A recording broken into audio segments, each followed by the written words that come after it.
Good evening, everyone, and welcome to today's live session for the subject Strategies for Sustainable Design.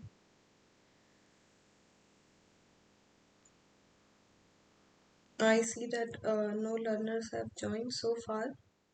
I'll wait for 5 minutes to see if anyone joins, and then I'll proceed with the session.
It is 5 minutes now, so I think I should start the session. Although no learners have joined yet, but I hope that some learners will join while the session is going on. Even if no one joins, all these sessions are recorded and uploaded on YouTube, and the access link to the videos will be shared with you. So even if you miss the live session, you can always go back and access the session there. So I'll just start with today's session. So today is week 8 of the course run. So we'll be doing assignment 8 for week 8.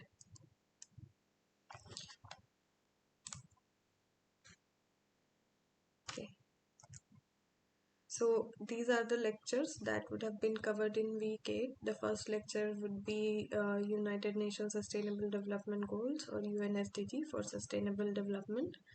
And in this lecture you would have studied all about the sustainable development goals, what they are, how many different goals they are, what is the objective of each of these goals, how they are measured, how they are evaluated, how monitoring of each of the goals is taken care of. All of these things you would have studied in lecture 1. Lecture 2 would be lens design methods and other design tools such as SPSS, MSDS and DE. So these are all the different design tools which you would have studied, which can help you achieve more sustainable designs or more sustainable design techniques. So these were the lectures which were covered this week. I'll be discussing the questions which were assigned in the previous run of this course. So in the previous run, only one subjective question was assigned for week 8's run.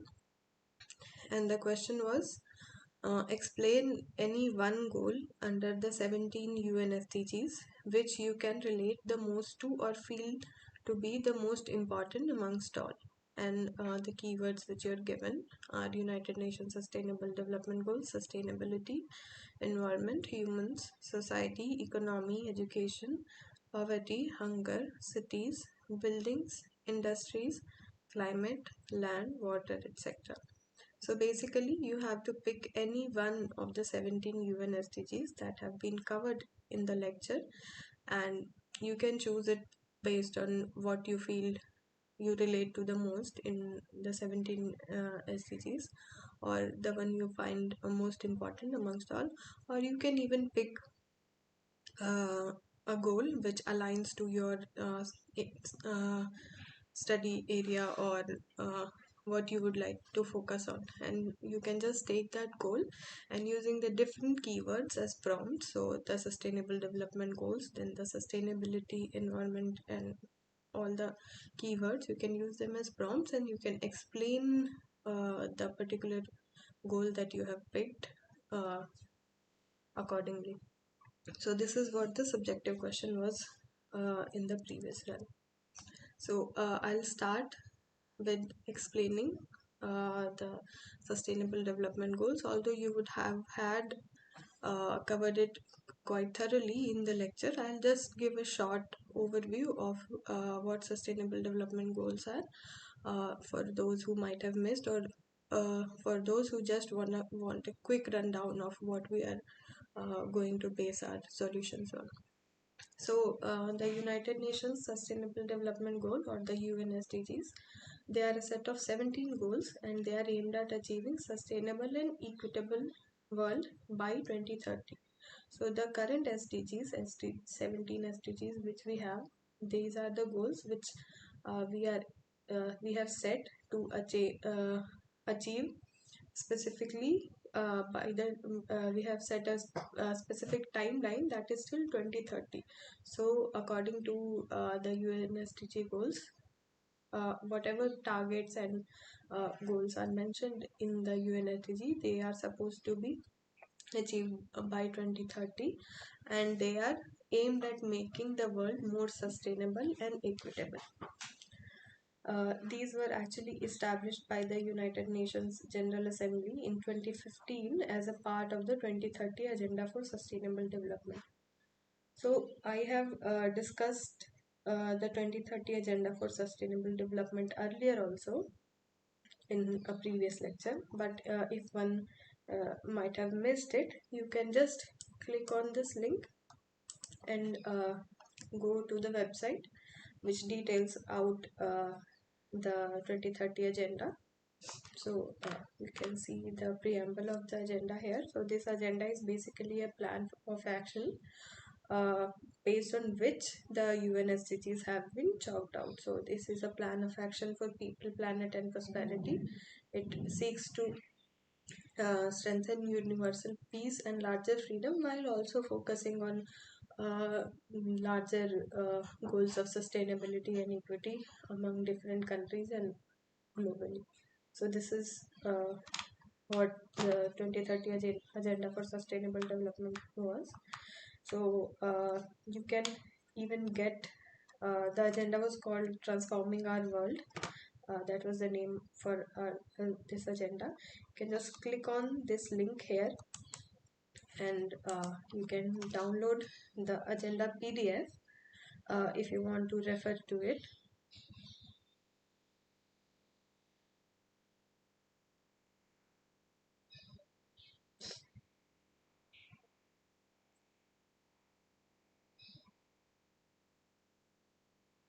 So this is the agenda PDF and this is the resolution that was adopted by the UN General Assembly on 25th September 2015, as I just mentioned.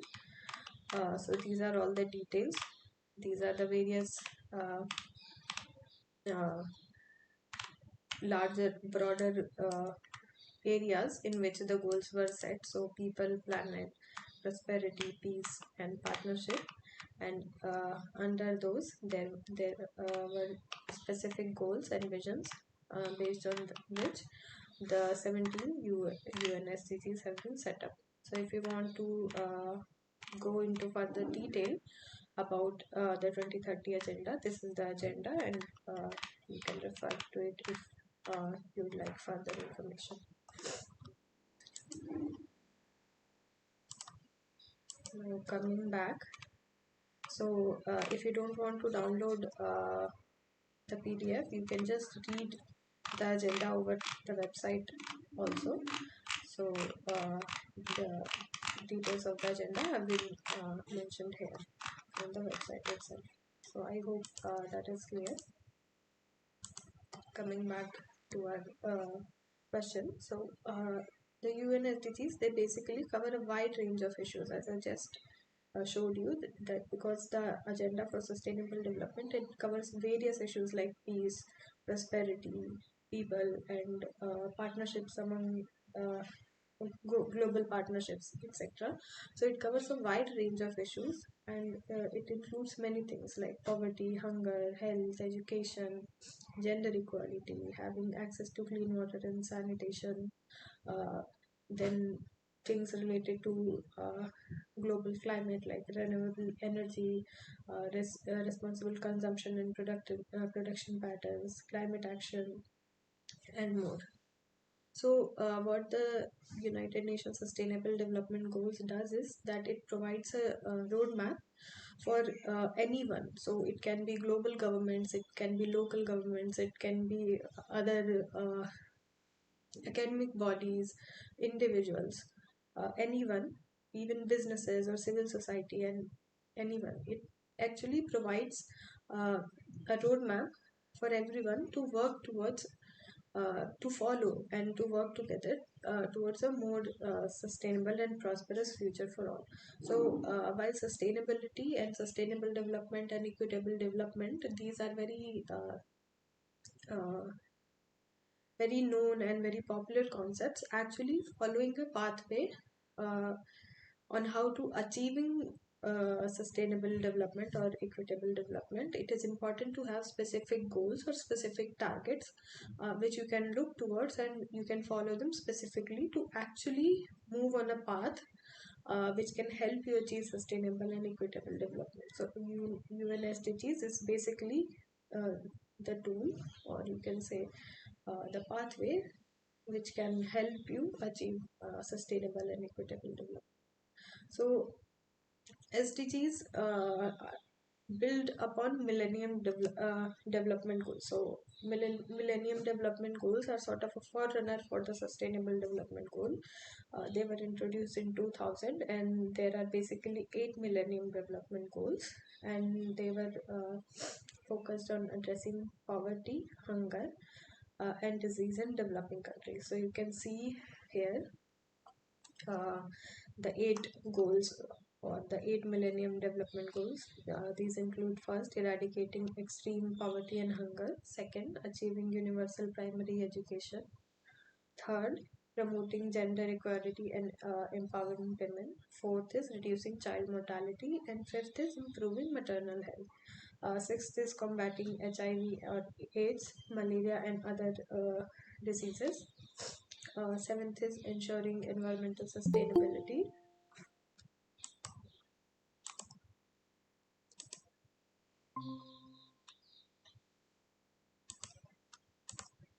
Uh, Seventh is ensuring environmental sustainability, and eighth is global partnership for development. So, Millennium Development Goal, as I said, they came as a forerunner of the Sustainable Development Goal. They were introduced in 2000, uh, as opposed to the Sustainable Development Goal, which were adopted, the 17 Sustainable Development Goals, which are our current Sustainable Development Goals that we follow. They were adopted in 2015.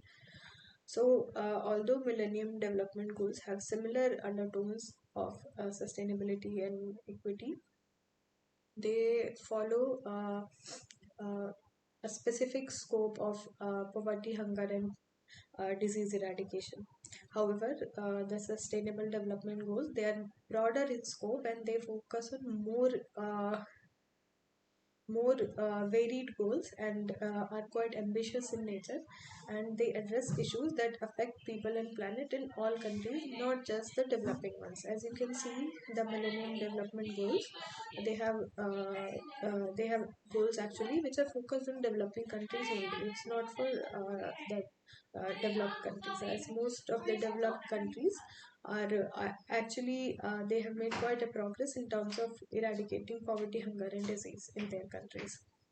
However, the Sustainable Development Goals, they focus on a very broad scope, and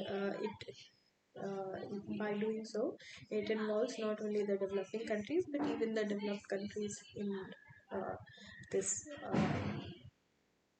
in this path for achieving sustainable and equitable development. So, it represents a global commitment to creating a more sustainable, equitable, and prosperous future for all. And it is a call for actions for individuals, businesses, and governments, and even civil society to work together to achieve these goals. So, these are the 17 Sustainable Development Goals, as I just mentioned, which have been adopted by uh, the United Nations General Assembly in 2015. So there are 17 goals, as you can see from the graphic here. The first goal being no poverty. So no poverty means ending poverty in all its forms and dimension, and including extreme poverty, and you can do this by implementing social protection systems and policies that support the poor and the vulnerable.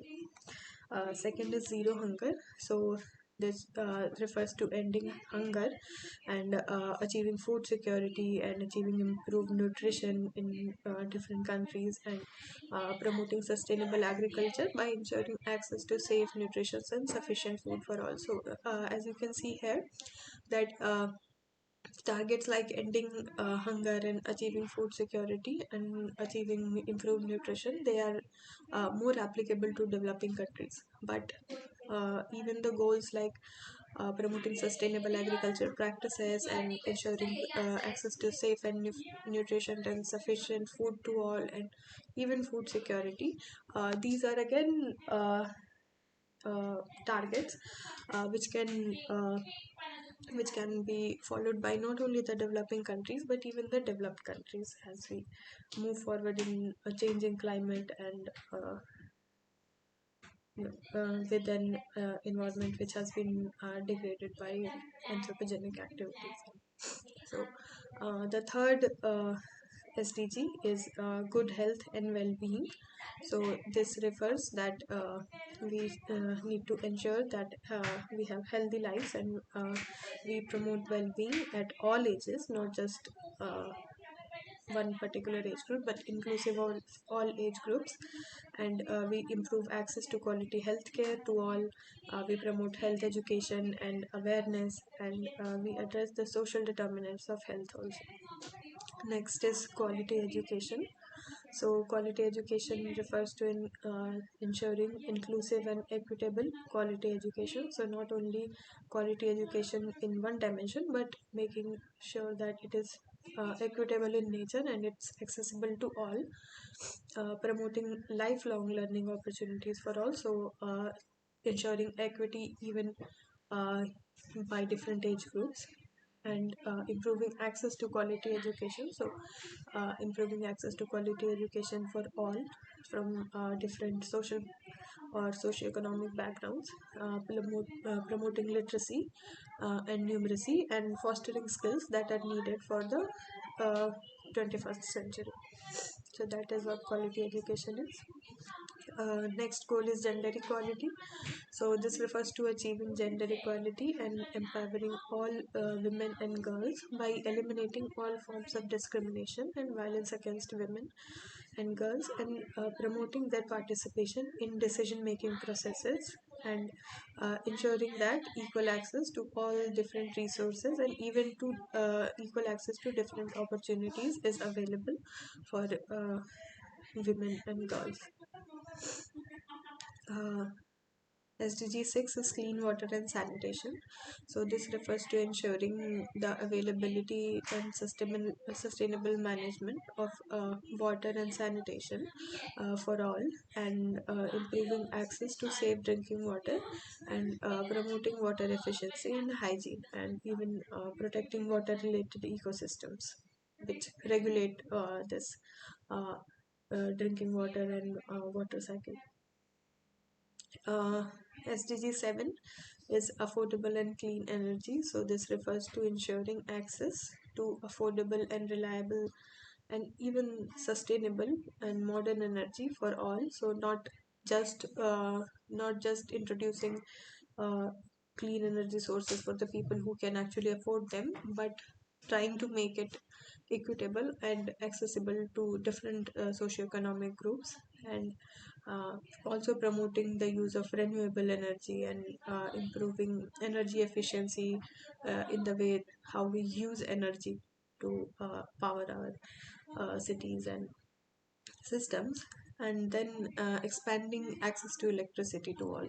So as you know that still many areas around the globe, uh, people do not have access to electricity 24/7. So this target refers to addressing that gap.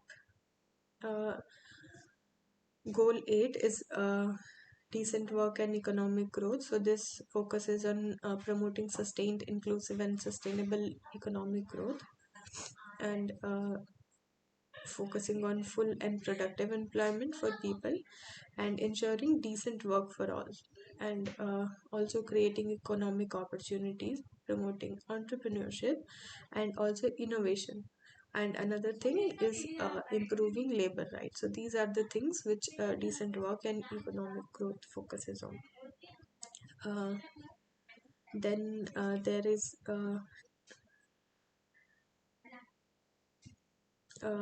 SDG 9, Industry, Innovation and Infrastructure. So SDG 9 focuses on build resilient infrastructure, and promoting inclusive and sustainable industrialization, and fostering innovation by investing in infrastructure. So this refers to promoting technological innovation and enhancing the access to information and communication technologies.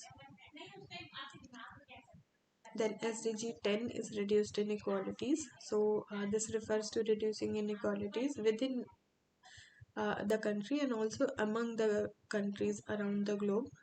This can be done by promoting socio-economic and political inclusion and addressing several discriminatory practices and inequalities which are based on either race or ethnicity or gender or age or disability or countless other factors. So this is what SDG 10 talks about.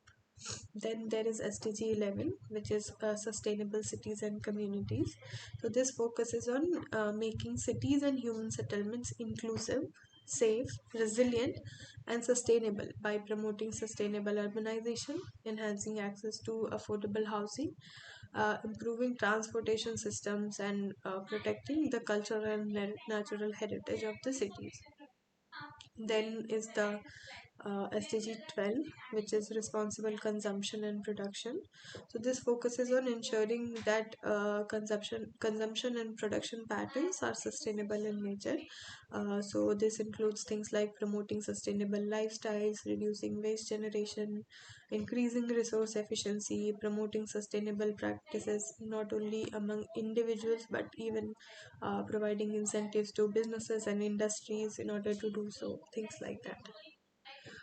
Then comes SDG 13, which is climate action. So this focuses on the global climate and talks about taking urgent action to combat climate change and its impacts by reducing greenhouse gas emission, and then also making the communities and people facing the impacts of climate change more resilient by promoting low carbon development and reducing the impacts of uh, disasters by disaster risk reduction practices.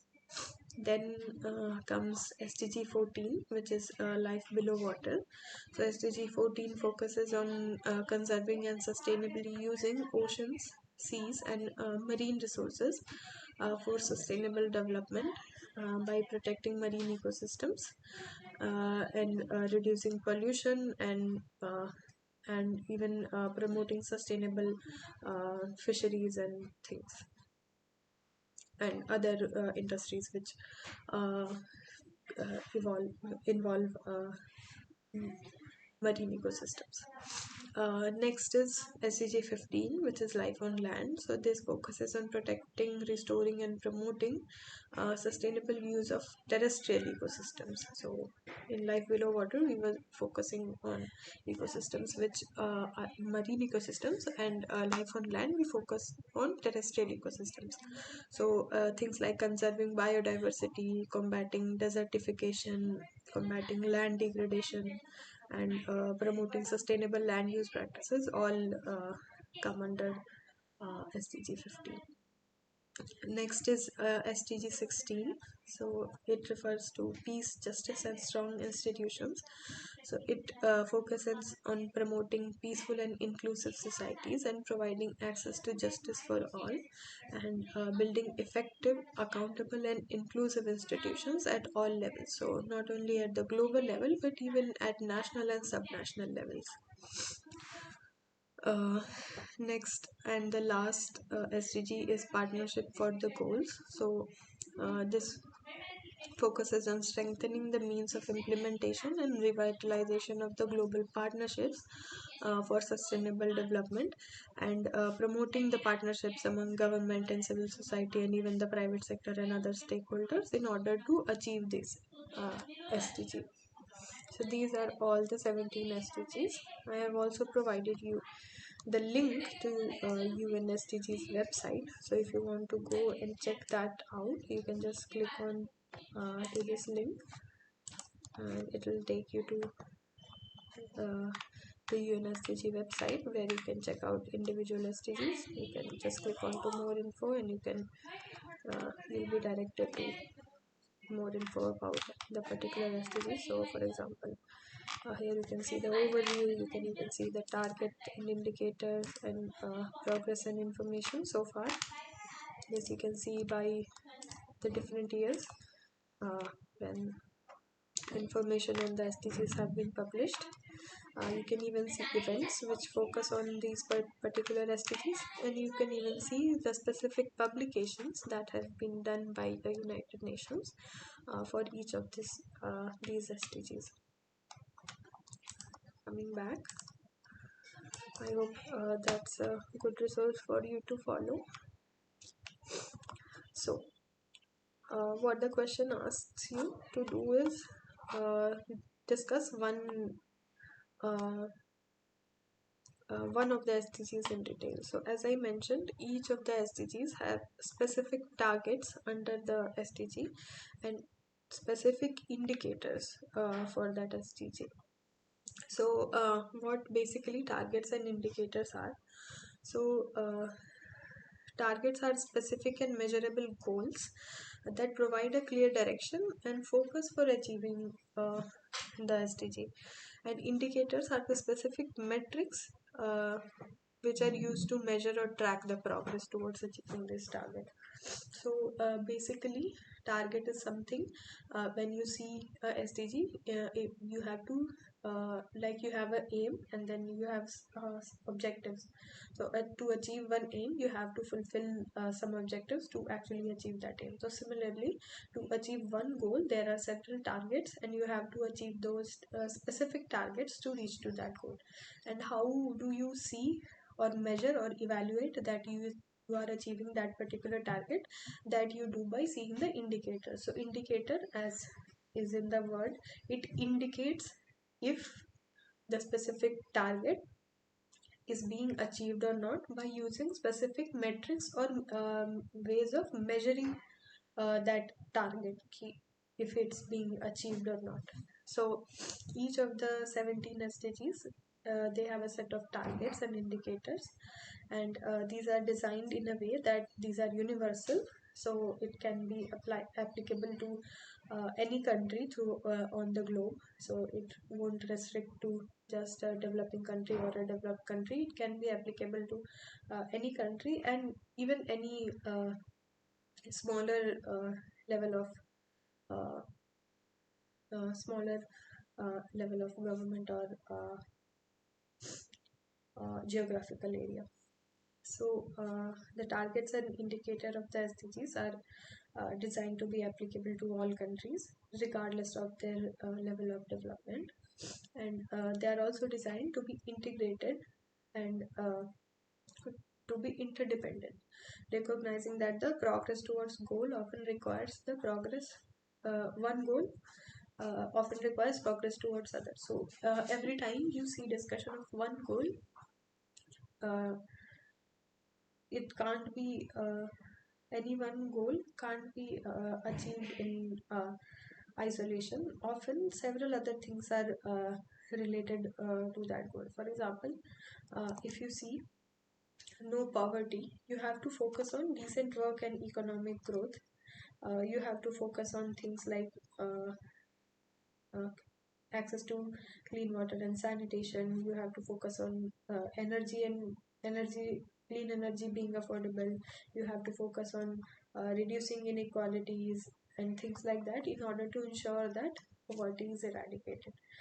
Similarly, if you focus on sustainable cities and communities, in order to promote sustainability in cities and community, you have to promote gender equality.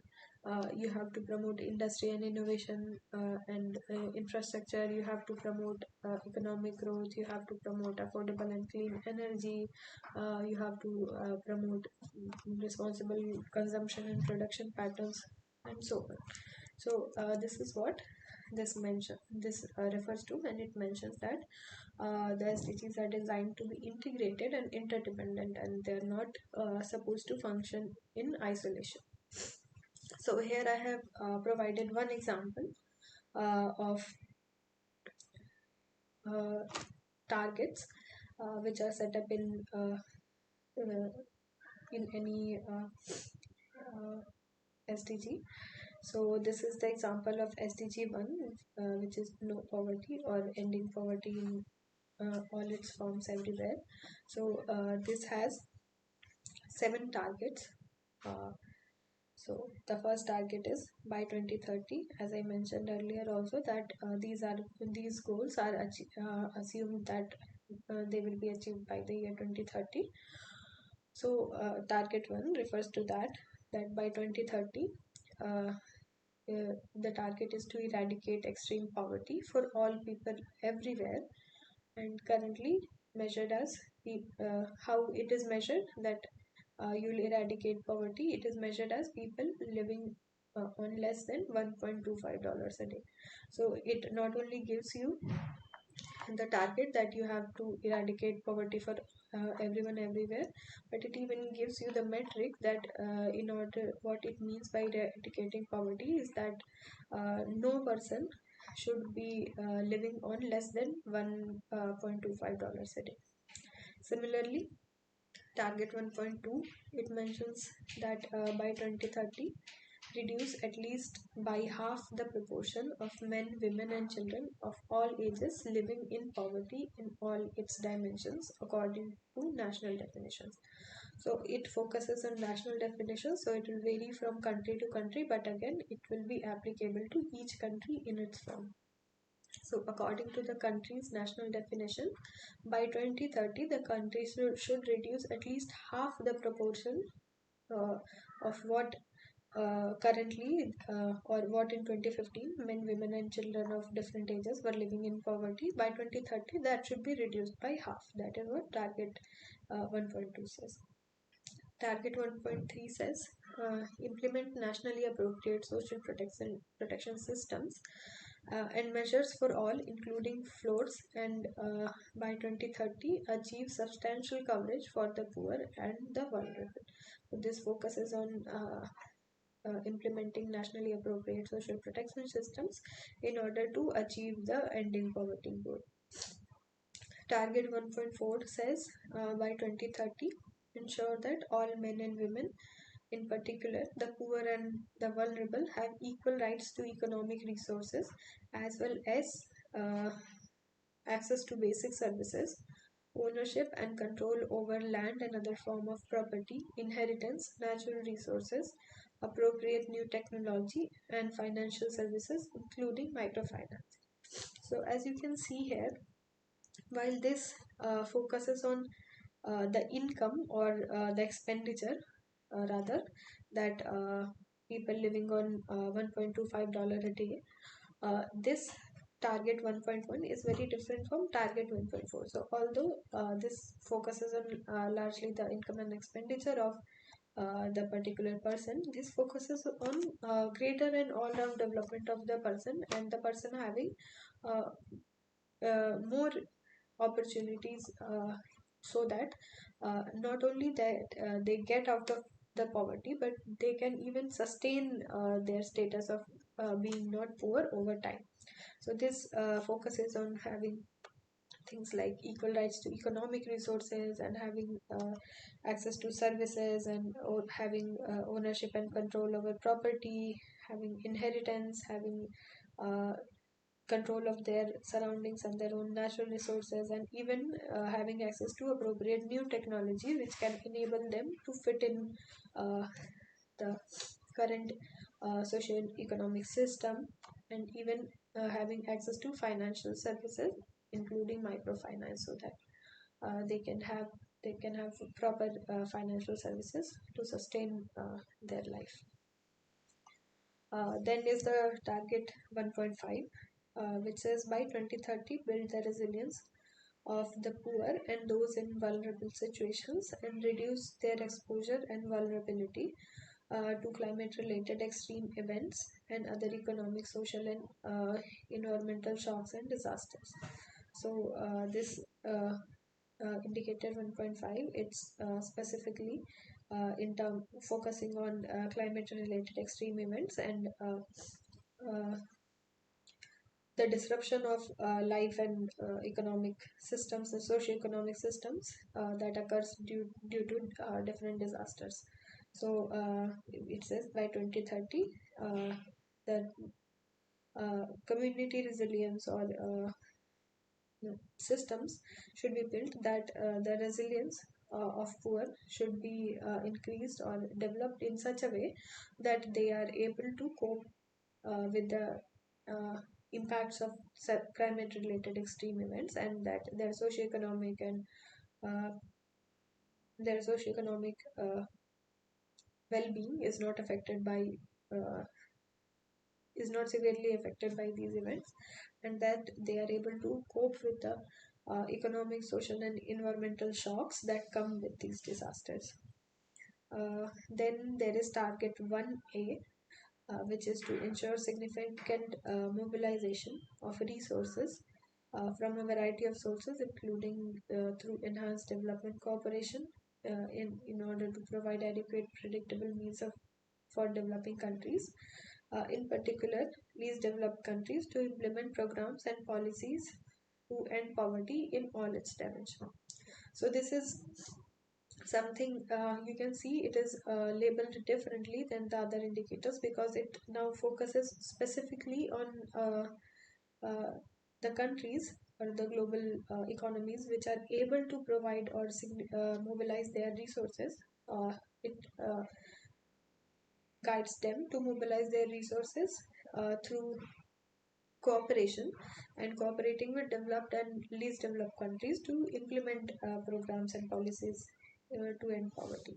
So that is why it is labeled differently. Then there is 1.1b, which is also labeled differently, because it focuses on creating sound policy frameworks at national, regional, and international levels based on pro-poor and gender-sensitive development strategies to support accelerated investment in poverty eradication action. So all again, this will be not applicable for governments and economies the same all over the world.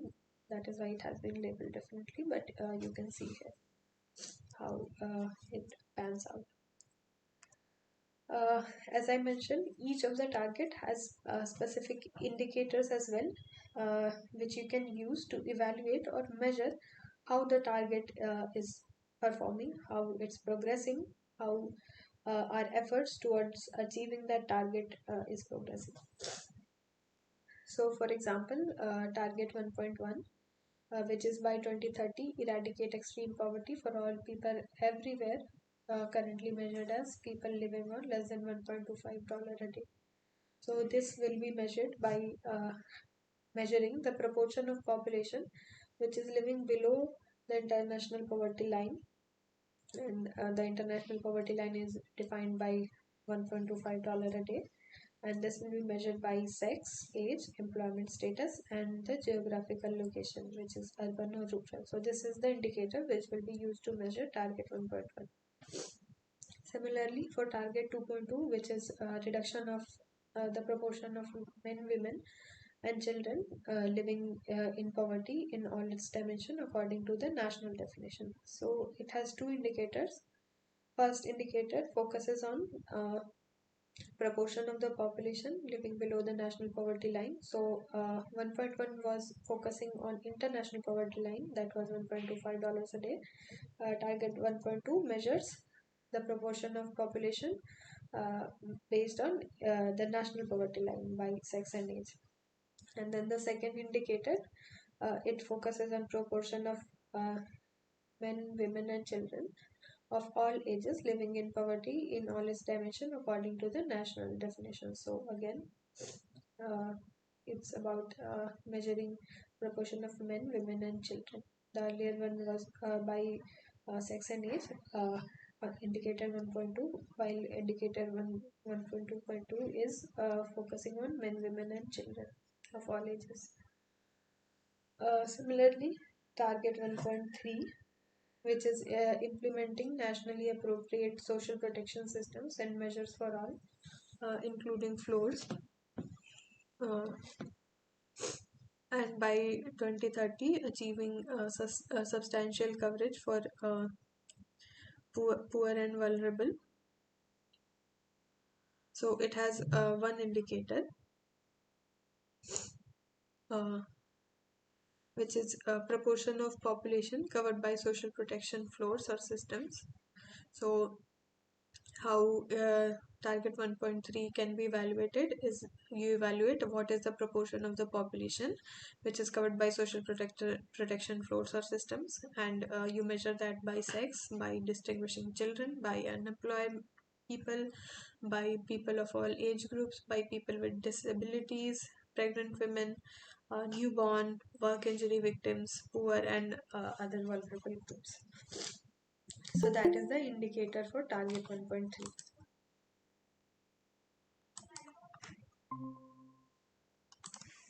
Then there is target 1.4, which is by 2030 ensure that all men and women in particular and the poor and vulnerable have equal rights to economic resources as well as access to basic services, ownership and control over land and other forms of poverty, inheritance, natural resources, appropriate new technology, and financial services, including microfinance. So, to measure this, there are two indicators. First indicator is the proportion of population that is living in household which has access to basic services. So, this covers the part of having equal rights to basic services, and then there is indicator 1.4.2, which is proportion of total adult population with secure tenure rights. So tenure rights is property rights. You can read more on tenure rights if you'd like. Property rights related to land, that is with legally recognized documentation, and also people who perceive rights to land as secure, but they don't actually have recognized documentation, and this will be done by sex and the type of tenure. So I don't know if you know, but even in India still, especially in the rural areas, or even more in the areas which is inhabited by uh, scheduled castes and scheduled tribes, so the tribal area, the land tenure is not actually recognized by any documentation, but it is recognized by very different systems which has been adopted by the community who inhabits that place. So even in that case, the people who are the who are the guardians of the land, or who actually to whom the rights of the land belong, it should be recognized and it should be ensured that they have the rights to that land. So this is what this target refers to. Then there is target 1.5. So target 1.5 says that by 2030 build resilience for poor and vulnerable, to reduce their exposure and vulnerability to climate related extreme events. So it has four indicators. The first indicator is number of deaths and missing persons, which is direct impact of disaster per 100,000 population. The second indicator is direct economic loss, which is attributed to the disaster in relation to the GDP of that country. Or then there is a third indicator, which is number of countries that adopt and implement national disaster risk reduction strategies in line with the Sendai framework. This is the third indicator, seeing what proportion of the countries have actually adopted the Sendai framework. And then there is the last indicator, which is measuring the proportion of local governments that adopt and implement local disaster risk reduction strategies in line with their national risk reduction strategies, in order to ensure that the local communities are resilient to the impacts of the disaster. So these are the indicators that measure the progress for target 1.5. Similarly, there are indicators for target 1.A and 1.B. So for target 1.A, which was aiming at ensuring significant mobilization of resources for providing equitable and adequate uh, uh, adequate means for developing countries and for least developed countries to implement these programs and policies for ending poverty through development cooperation. So for this, one indicator is the total official development assistance grants that have been provided from all donors that focus on poverty reduction as a share of the recipient country's gross national income. Whatever grant is being provided, that will be measured as a share of who the grant is being provided to as the share of their gross national income. Then the other indicator is the proportion of total government spending on essential services. I'm so sorry. So the second indicator is proportion of total government spending on essential services like education, health, and social protection. So this is the second indicator of 1.8. For 1.B, the only indicator is pro-poor public social spending. So these are all the targets and indicators for the, SDG 1, which is ending poverty in all its forms everywhere. So this is what the different indicators and targets of each uh, sustainable development goal look like. So we'll come back to our question. So our question says explain any one goal under the 17 UN SDGs which you relate the most to or feel the most important amongst all. So like I explained, the different targets and indicators of goal 1, you can similarly pick one SDG and explain the SDG. First of all, the overview of the SDG, where it's used, what its importance, and then the different targets of the SDG, how they are being measured, what's the progress, and the indicators also. Similarly, I have done one SDG as an example for you. So this is SDG 11. So because I'm an urban planner, I feel like SDG 11 is the closest to my field of work. So I picked SDG 11. You are free to pick any SDG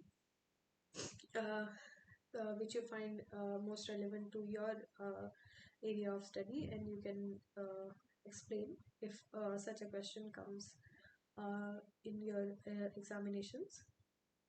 And you can see the example which I refer to here,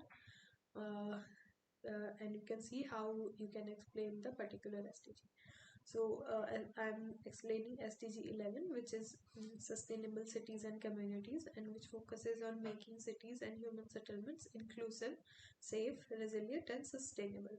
So it focuses uh, I, as I said, it focuses on recognizing the critical role of cities and communities which lie within the cities, their role in achieving sustainable development, and it emphasizes the need for partnerships and collaboration between governments and civil society and even the private sector and various other stakeholders which function as a part of the city and the human settlement in order to achieve this goal.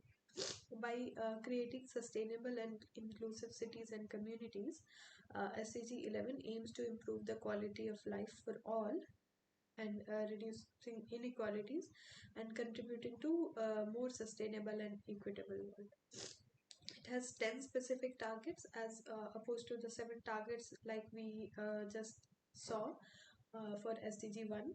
SDG 11 has 10 specific targets, and these are also interconnected and interdependent as I showed you earlier, and they focus on recognizing uh, and achieving sustainable cities and communities through a holistic and integrated approach.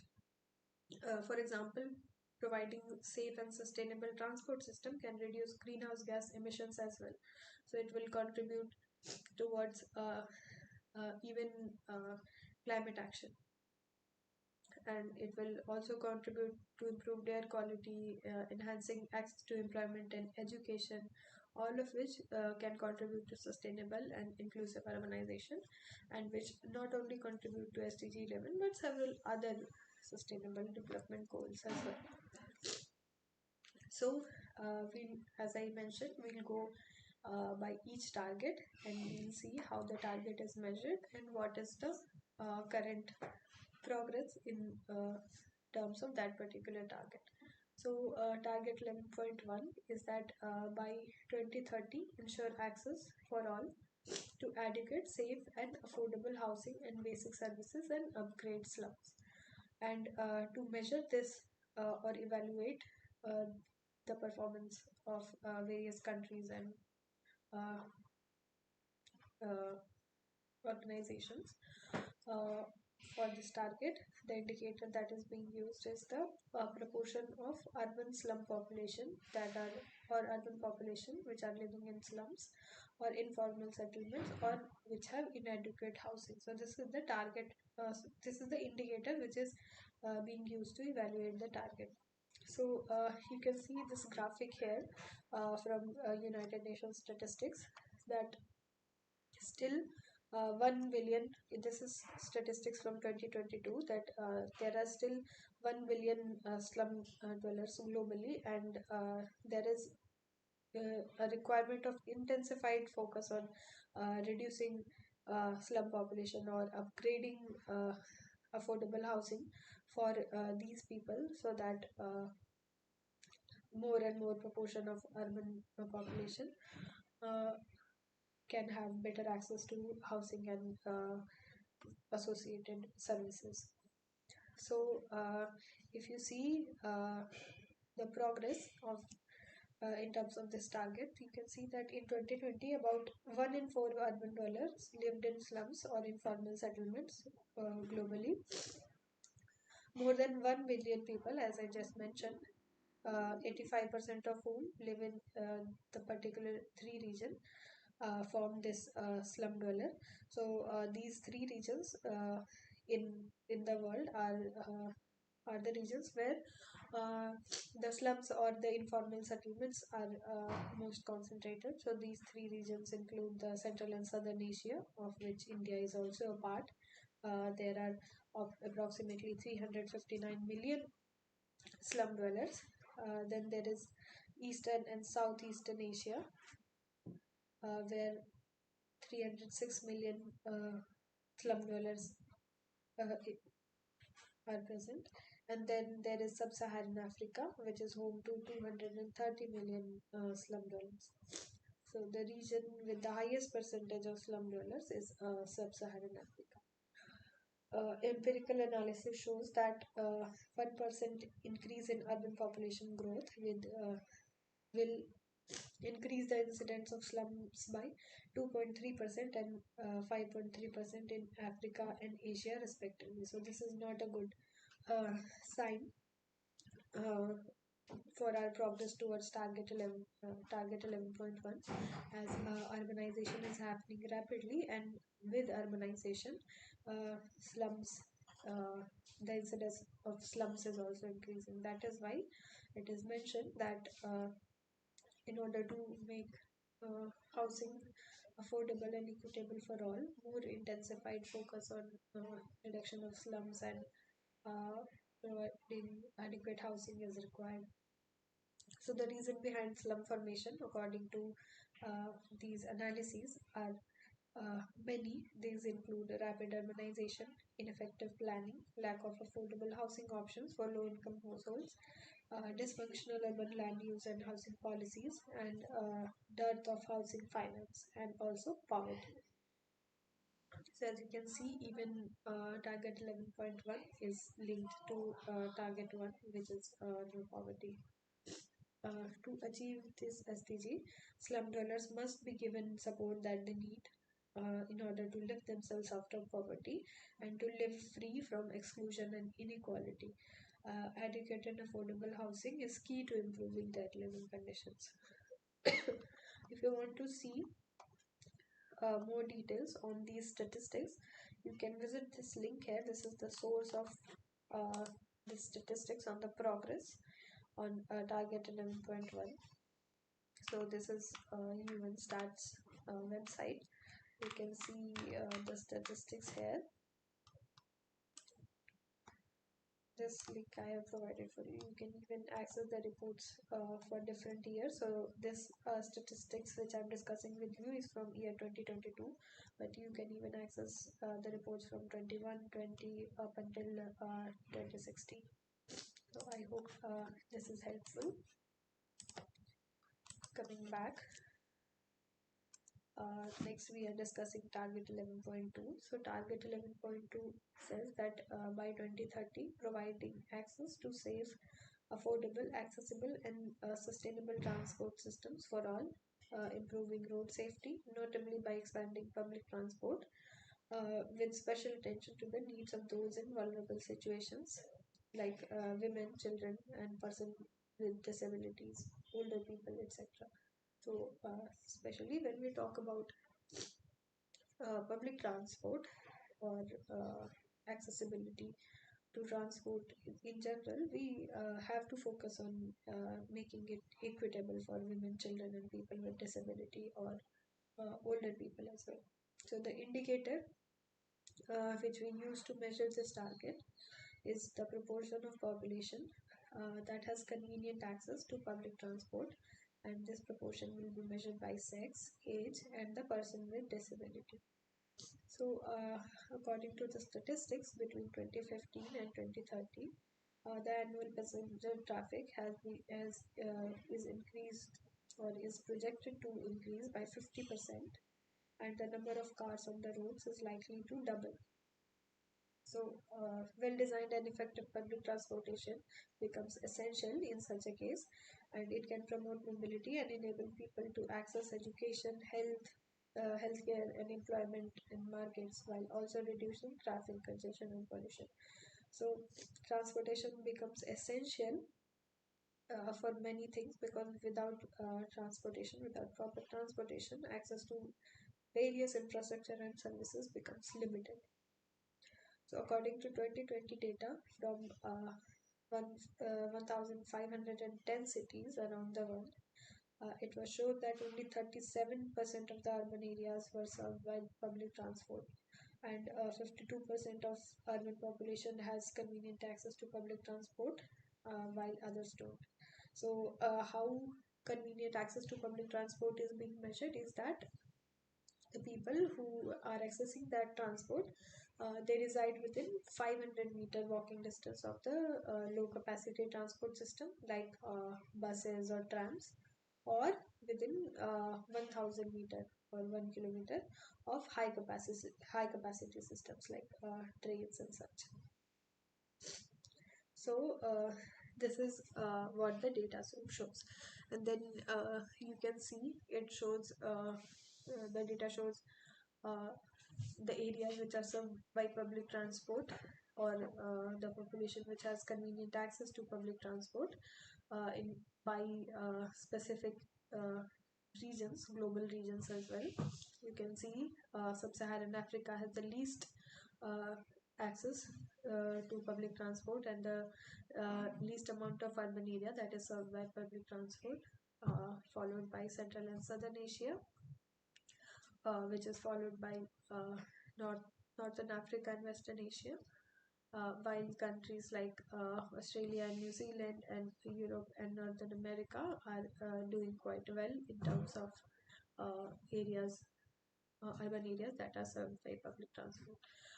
Even though this is true, uh, even though you can see many areas of the uh, urban areas of even the developed countries have limited access to public transport, as you can see here. So this even for those countries, improving access to public transport can improve the way in which people use transportation system, thus improving the fuel consumption that goes into uh,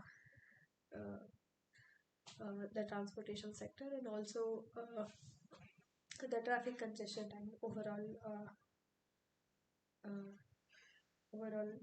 passenger traffic in those countries as well. So this is the details of target 11.2. Moving on to target 11.3, 4 and 5. So for these targets, there are no details of measurements or statistics that are available by the UN SDGs, and I think this was mentioned in the lecture as well, that not all targets and not all indicators are easily measurable at a global level. So it is very difficult to actually put into statistical terms how each target or each country or the globe is performing for all the targets. So target 11.3, 4 and 5 are among those targets. So you can see here target 11.3 is that by 2030 enhance inclusive and sustainable urbanization and capacity for participatory, integrated and sustainable human settlement planning and management in all countries. So data for uh, this type of evaluation is not available for all countries. For example, you need to measure two indicators for this. One is the ratio of land consumption rate to population growth rate. In cases of many countries, this data might not be available. Another indicator is proportion of cities with a direct participation structure.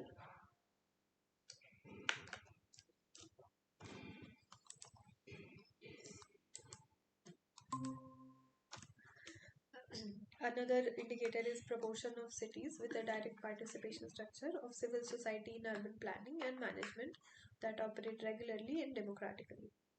So in case of many countries, even this data is difficult to get. So that is why statistics for target 11.3 are not available. Similarly, target 11.4, which is strengthening efforts to protect and safeguard world's cultural and natural heritage. This is measured using the indicator total per capita expenditure on preservation, protection and conservation of all cultural natural heritage by source of funding, which is either public or private, then by the type of heritage, which is either cultural heritage or natural heritage, and the level of government that is doing so, either national government, regional or local or municipal government that is doing it. So in case of many cities, this kind of data is not documented, and thus global performance for the target 11.4 is not evaluated, and the data, the statistics for this is not available.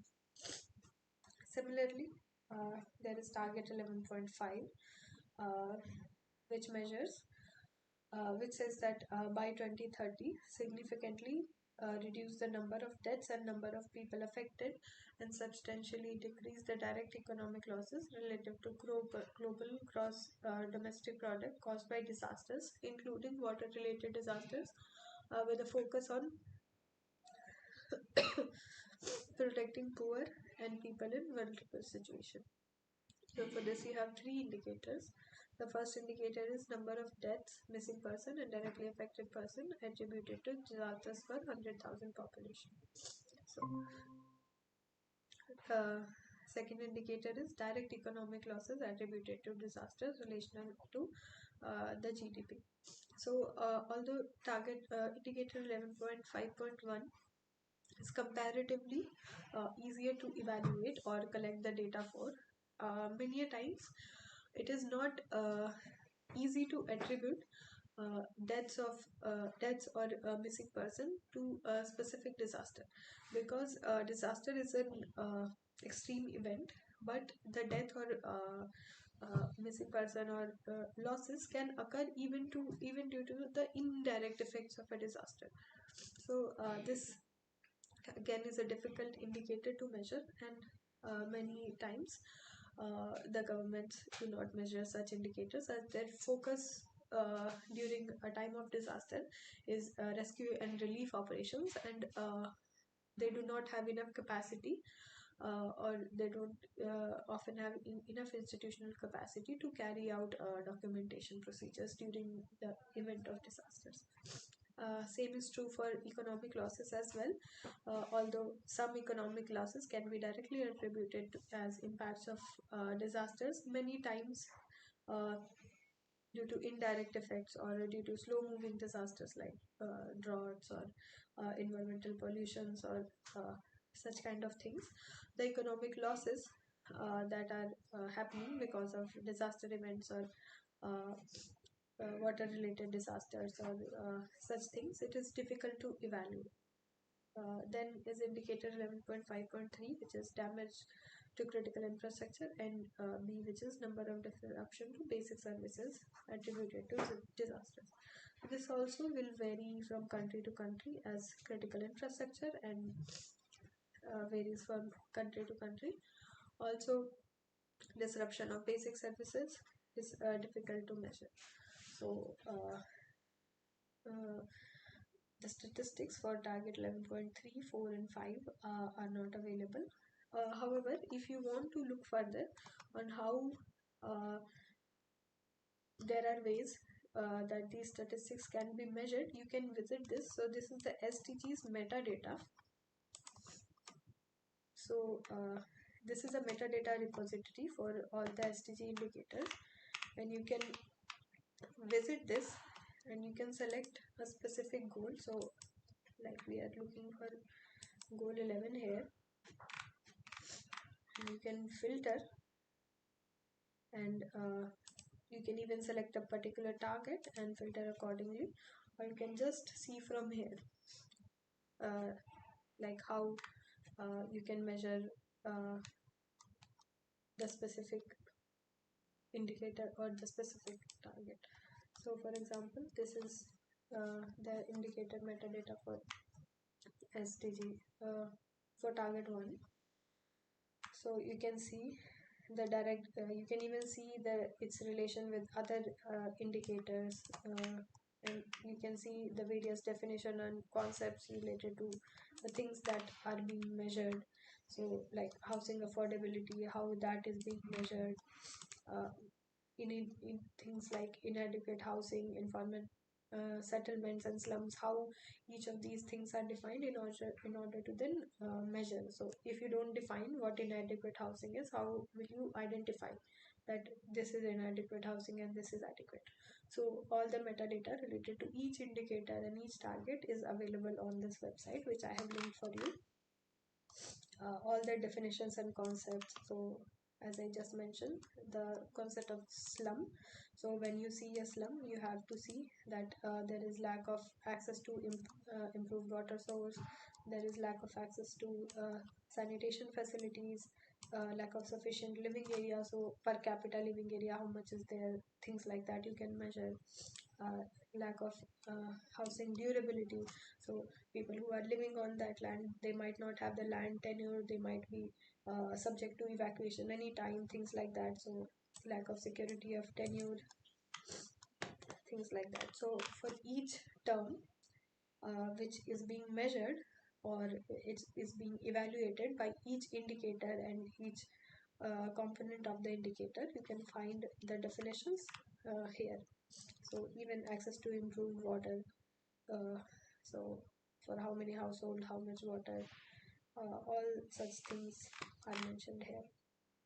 See, for example of overcrowding, as I mentioned, per capita, how much space is needed, that also you can find here.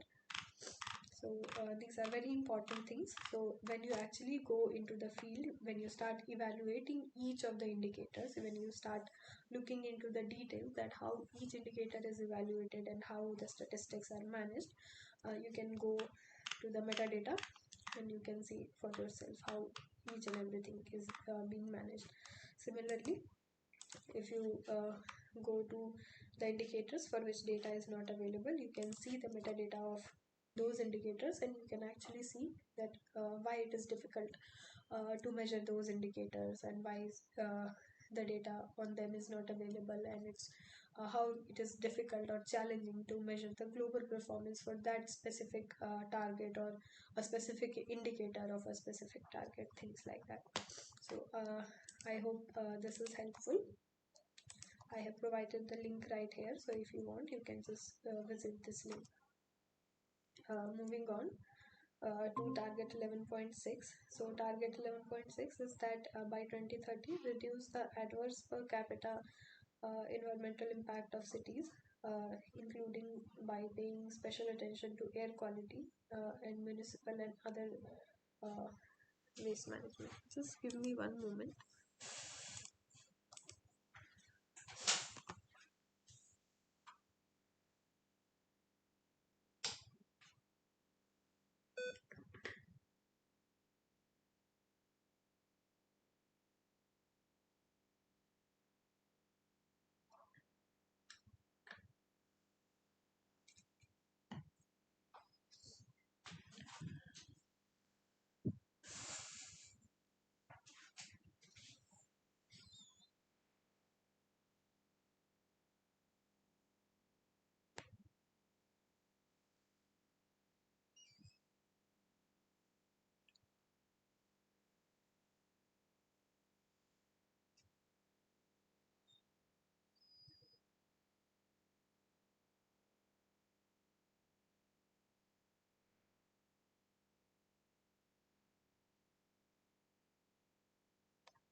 Thank you for waiting. We'll come back. Okay, so we were discussing target 11.6. So target 11.6 mentions that by 2030, we should reduce the adverse per capita environmental impact of cities, including by paying special attention to air quality and municipal and other waste management. So uh, in terms of this, there are two indicators. One indicator is measuring the proportion of municipal solid waste collected and managed in controlled facilities out of total municipal waste that is generated by the city. So, proportion of the waste that is managed compared to the proportion of the waste that is generated. And the second indicator is annual mean levels of fine particulate matter.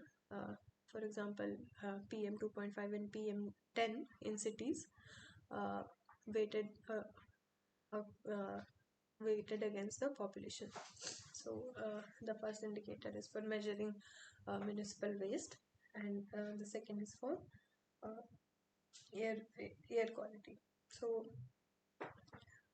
details of the air quality are not available, or the statistics for that are not available, but statistics for municipal solid waste are available. So accordingly, in 2022, an average of 82% municipal solid waste was globally being collected, and but only 55% of that was being managed in controlled facilities. So municipalities in sub-Saharan Africa and Oceania, they have average collection rate of less than 60%. And in Asia and Latin America and other Caribbean and the Caribbean and cities, they have relatively higher collection rates ranging from 70 to 85%. But again, the global uh, percentage of the waste that is being managed in controlled facilities is very less compared to the waste that is being collected. In Central and Southern Asia, the gap between the collection rate and control management is very large than in other regions, suggesting that many cities still rely on open dump sites. Significant investment is needed in development and maintenance of waste management infrastructure, especially in low to middle income countries. This must be accompanied by improved policy interventions and strengthened environmental law enforcement for controlled management of municipal solid waste. So you can see details of waste collection and waste management for different global regions. For example, sub-Saharan Africa, you see uh, more than 50% is waste is collected, but only 18.8% waste is being processed. So this points to huge number of open dump sites. Similar thing is true for Central and Southern Asia. Compared to other parts of the world, more waste is being processed while as more waste is being collected. So I hope this indicator is clear. Moving on to target 11.7, which is by 2030, provide universal access to safe, inclusive, and accessible green and public spaces, in particular for women and children, older persons, and persons with disabilities. So this has two indicators. First is indicator 11.7.1, which is the average share of built up area of cities that is open space for public use for all, by sex, age, and person with disability. And then there is another indicator, which is proportion of people victim of physical or sexual harassment by sex, age, and disability status, and also by the place of occurrence in the previous 12 months.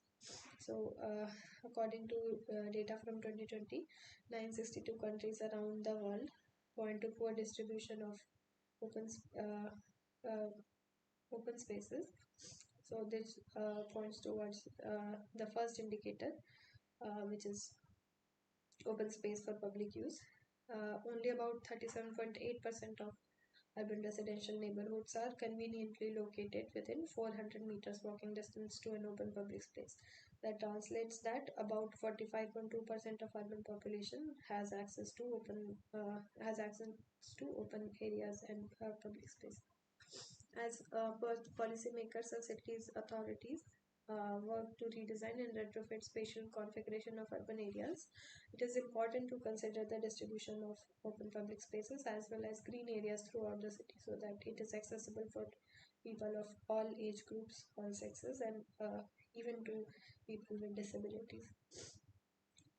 Then is target 11.8, which is support positive economic, social, and environmental links between urban, peri-urban, and rural areas by strengthening national and regional development planning.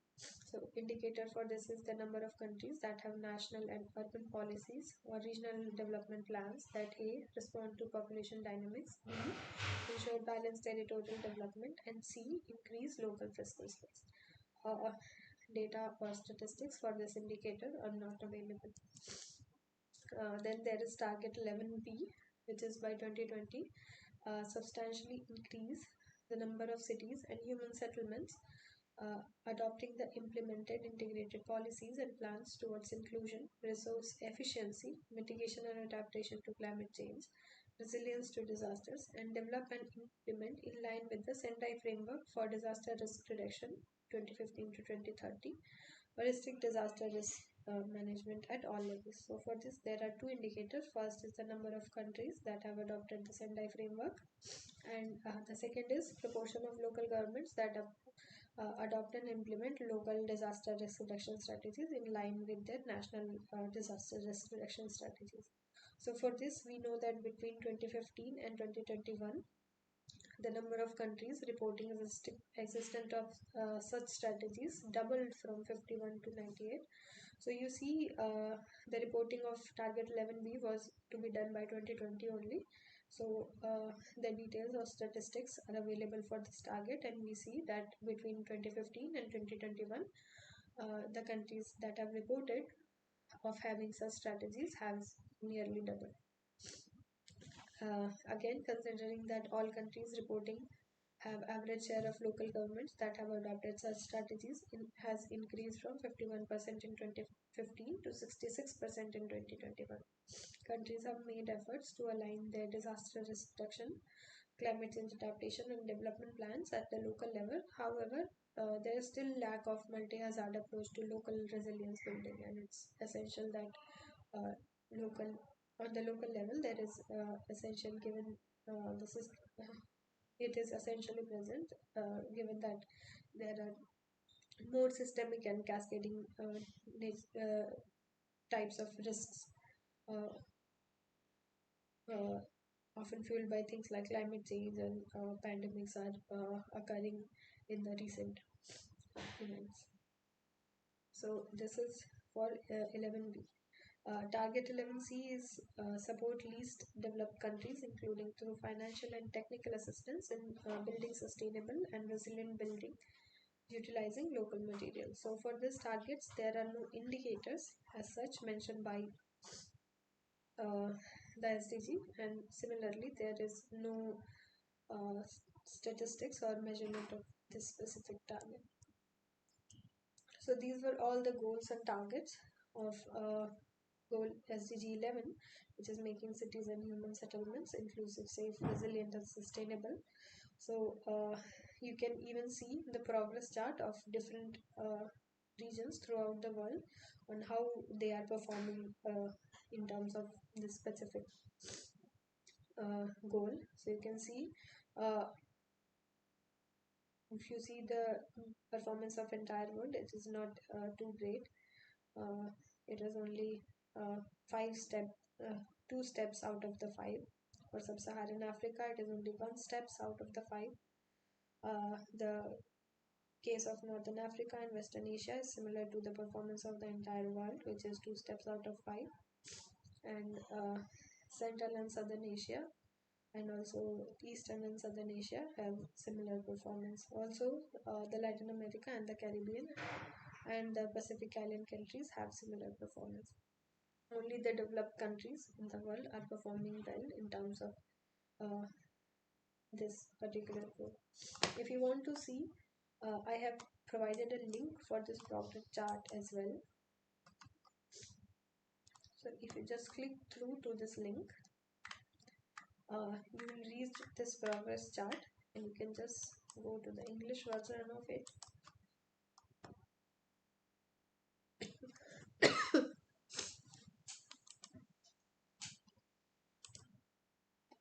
And you can see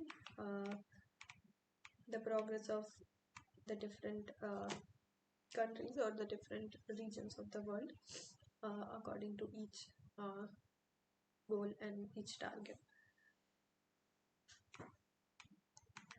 You can see here there are measures for all different goals, and then some goals have been divided further into few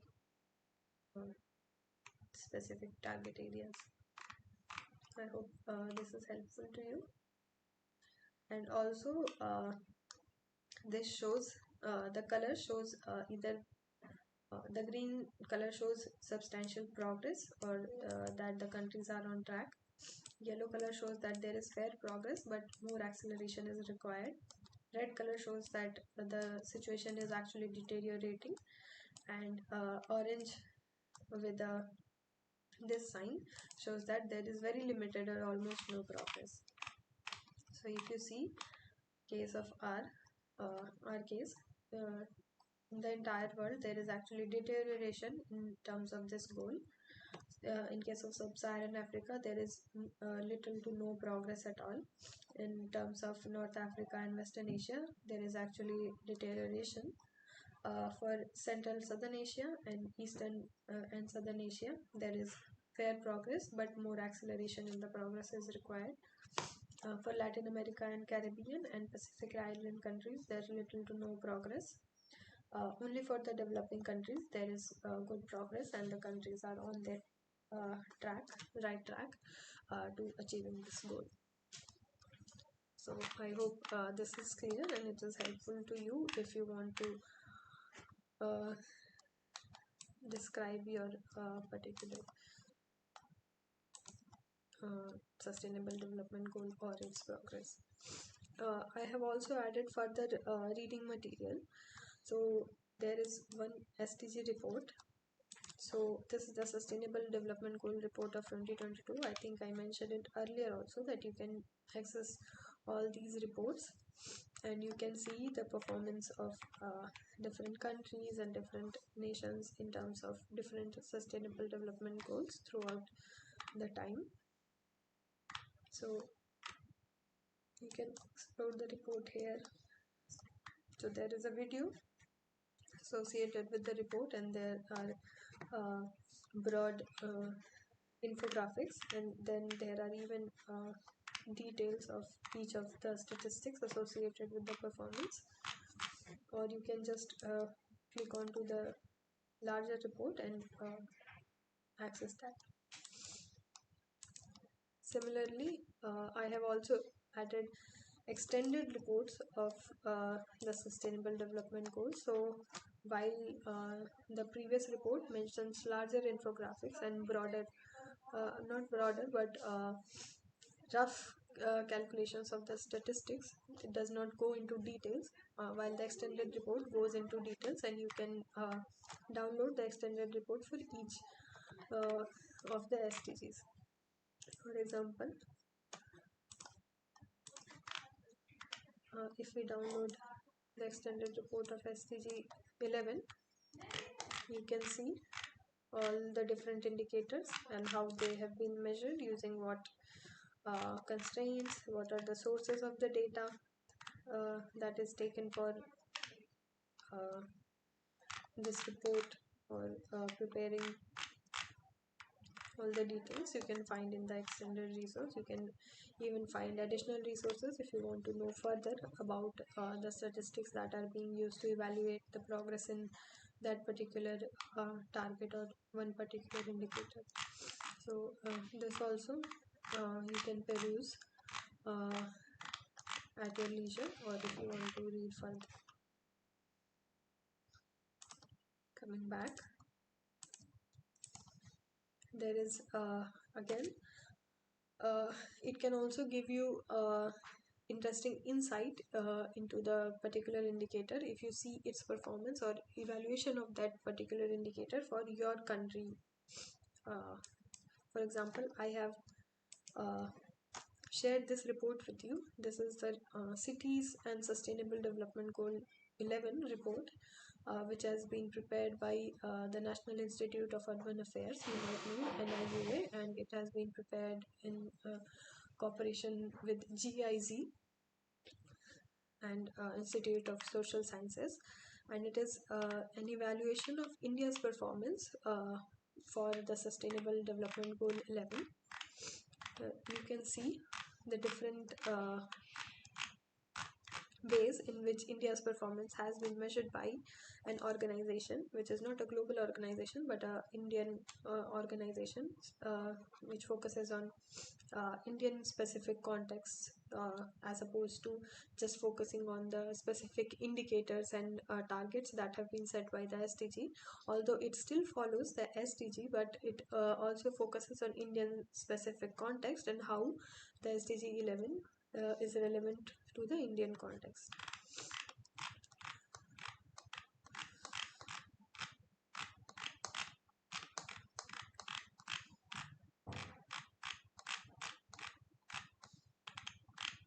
You can see here it studies the interface of goal 11 with other goals. So SDG 11 is also related to no poverty, good health and well-being, quality education, gender equality, clean water and sanitation, decent work and economic growth, and industry and innovation.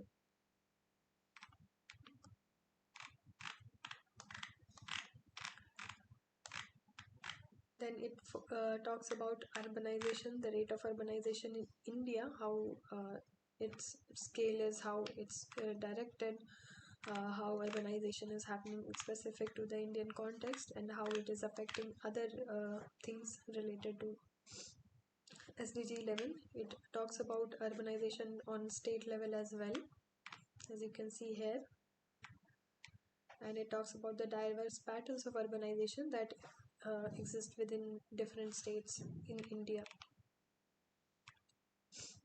Talks about rate of change, CAGR, and specific indicators like electricity, latrine facility, tap water within premises, sewage treatment, solid waste treatment, etc.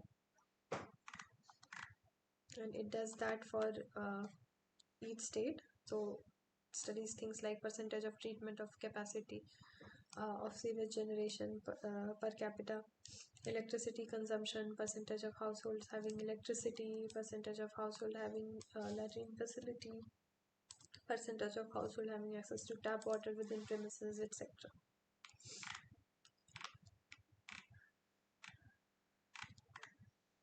And then level of education and healthcare services in India, then urban slum population, urban poverty, and people with not having adequate housing, things like that, people having low quality environment in which they inhabit.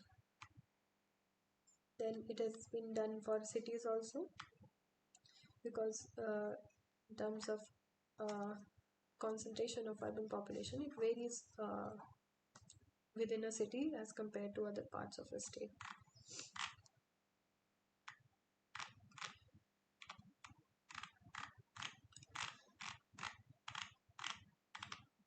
So then it discusses the analytical framework, which is it is using for measuring the SDG 11.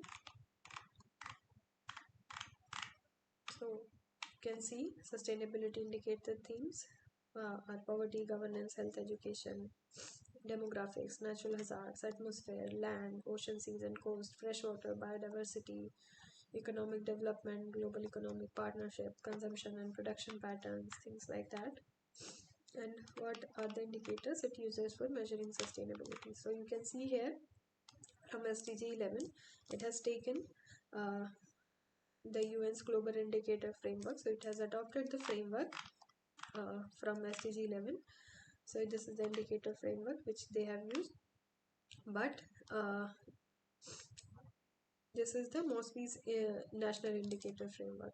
So they have tried to use both frameworks of measurements and do the assessment based on Indian context, which fits the indicator of the UN SDGs.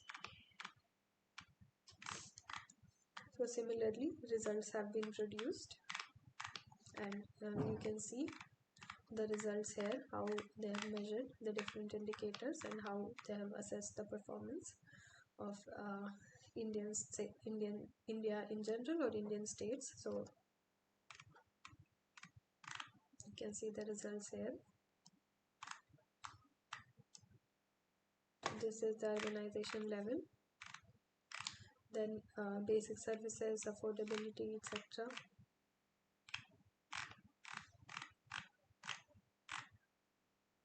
How inclusiveness is being measured, how productivity and compactness and things are being measured, that is indicated here in the analytical framework. And then these are the results of the measurement. You can see from here, this is the state-wise composite index of how sustainable each state is, or how the states are performing. And then these are the details, like what is the urban population density, percentage of households that have access to tap water on the premises, etc. So for each indicator, the details for top 3 states and bottom 3 states have been provided. Details of performance of different state has been provided, and similarly. So if you want to study how one particular indicator is being adopted, you can go on and access similar reports done by Indian public organization and see how India is performing in that specific indicator. So I hope this is helpful. Then there is also NIU's SDG dashboard, which I have provided you a link for. So you can see for this dashboard, you can see for each goal what indicators, like for goal 1, what specific indicators is being focused on by different projects overall in India, by different projects on the national level or the state level, or different specific schemes or projects which are focusing on specific indicators of the SDG. So you can see here SDG 1.5 is being taken care of by the NPCC, or the National Action Plan on Climate Change. Inclusive cities is related to SDG 1.1, target 1.1, 1.2, 1.4 and 1.5b. It is taken care of by the Smart Cities Mission, etc. This here mentions the center at the National Institute of Urban Affairs, which is focusing on this particular indicator, or and the project's name, which is focusing on particular indicators. But even if you do not pay attention to these, it is important to pay attention that which of the goals and which specific indicators of the goals are being focused directly or indirectly by the government of India's various missions and programs and schemes. You can see for goal 1, you can even see the sources from which the data has been taken and how it is being measured. So You can even visit the sources and see further for your specific goal. So this is for goal 2. Similarly, for goal 3, similarly different SDGs. So I hope this is helpful to you in seeing other indicators as well, if you want to find out further about how different governments and programs and schemes in India are aligned with the UN SDGs. I hope this is helpful. So that is all for today's live session. I think I have made it very clear how you can answer the question of describing any one UN SDG, and you can, I think, explain in very detail uh, about the different indicators, the targets, and how uh, the global performance is for the target, and how your country is performing for that target, or your specific state or your specific city, and things like that. I hope it was helpful. Thank you all for listening. There is only one learner I am seeing, Sagar. If you have any questions, please go ahead and ask.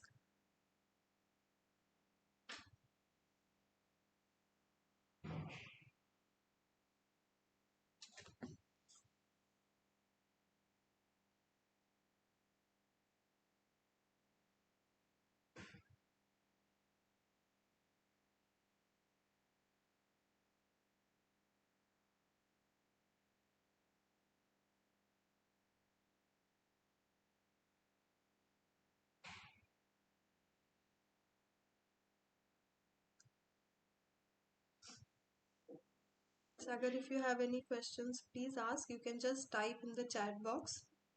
You can just type the question in the chat box, and I'll get to it.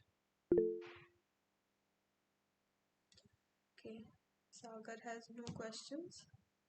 I think then I'll close the session for today, as there are no more learners and there are no questions. You can access this video with the link that will be provided to you, and if you still have any further questions, you can just drop them on the portal, and we can get to your questions, or you can even ask them in the further sessions. So that is all. Thank you very much for attending, and I'll see you in the next session. Goodbye.